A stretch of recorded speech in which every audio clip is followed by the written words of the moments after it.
Our Big 12 field pass leads us back to the Sooners. Just what makes this running attack so effective right now? I love it that they have a three-headed monster running back, Alan Patrick, DeMarcus Murray, and Chris Brown. I have renamed this trio Rush Hour 3. Nice They movie. just run it at you for an hour, and eventually you give up. Well, let's take a look at the rest of the Big 12 schedule for today. 16th ranked Missouri taking on number 22 Texas Tech. The Tigers coming up their first loss of the season. The Red Raiders sporting a 3-game win streak. We mentioned Kansas undefeated there at number 13 taking on Colorado. And they're all, of course, trying to play for this, and especially number 5 Oklahoma. The Coaches National Championship Trophy presented by DirecTV. All right, time for our tailgate party to get underway, and it starts in Ames. The fans are hoping the Cyclones can be the second team this season to upset the Sooners on the road. For more on that possibility, let's join Bill Land and Dave Lapper.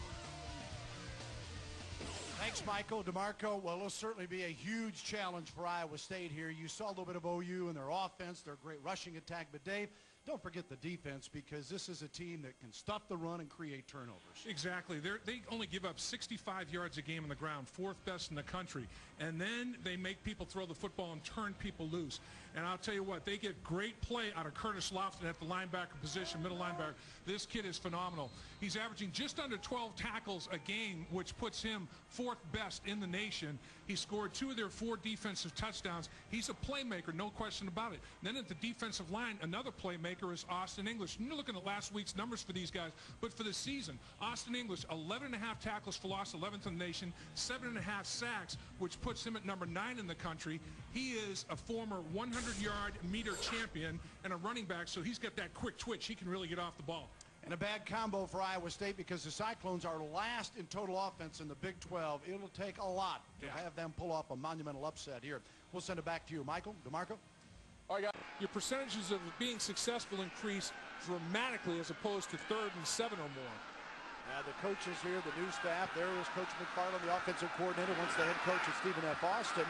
And they've been trying to get Brett Meyer to become more of a manager. Well, he's managed his first drive very well. In trouble here. Good throw. And that's something else they want him to do, because he's only been sacked 10 times in 7 games this year after 105 sacks in his first 3 years here.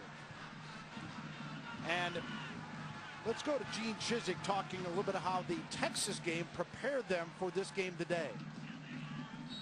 To be honest with you, I think they have a better idea of what they're going to face this Saturday than they did last Saturday, simply because I think these two separate themselves in a lot of ways from the rest of the pack when it comes to, the type of football play that they put on the field. So I think it helped us last week just to be able to be in a game like we did with Texas. Obviously, we didn't play like we wanted to play, but I think that'll help us with the speed of the game and the size and the power of those two football teams when we go out and take the field against Oklahoma. Scales picks up a yard on a 2nd and 10, makes it a 3rd and 9. And Dave, last week we were here for that Texas. Iowa State moved it well early, but couldn't convert. Bill, and there was a holding penalty that got them out of the red zone. They hooked a field goal, and that was discouraging to go the length of the field like that and come up with no points. But I think they realized that if they execute, they can compete. And the speed of the game, after you play Texas, it is a lot easier to. 3rd and 9. Steps up in the pocket and goes down in the pocket as English is there to hog time. Auston English. Well, we mentioned Auston English. now 8.5 sacks, tops in the Big 12, and a loss of 7 on a huge 3rd down play. And this is where Oklahoma starts to lick their chops, when they get you 3rd and long. And Iowa State was facing a 3rd and 9. And out of the shotgun, receivers are plastered down the field, nowhere to go. Auston English just finishes. And once he gets Brett Meyer in his grasp, it's coffin nails. The play is. So 1st and 10 at the 30. This all started with a 14-yard punt from Oklahoma that got great field position for Iowa State. Yep. Play action. Meyer in trouble. Unloads. And sees it go into the stands sitting on his fanny, but he avoided the sack. Granger was all over it. And here's a big story of the day. You have to win field position if you're going to pull an upset. 15-yard advantage. Multiply that by 10 possessions. You got 150 yards of hidden yards, a football field and a half. Your average drive starts your own 39-yard line. And this is the 3rd start Iowa State has had in Oklahoma side of the 50-yard line for a short field deal. They only have 7 points. That's how strong Oklahoma's defense been on short field. Hand off to Hamilton. Can't escape the Oklahoma defense and Granger. DeMarcus Granger pulls him down. And now, 3rd and long coming up for Oklahoma, for Iowa State.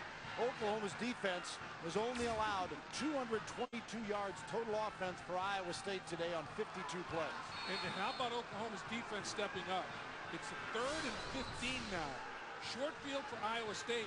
When Oklahoma's defense has been backs against the wall, they have responded.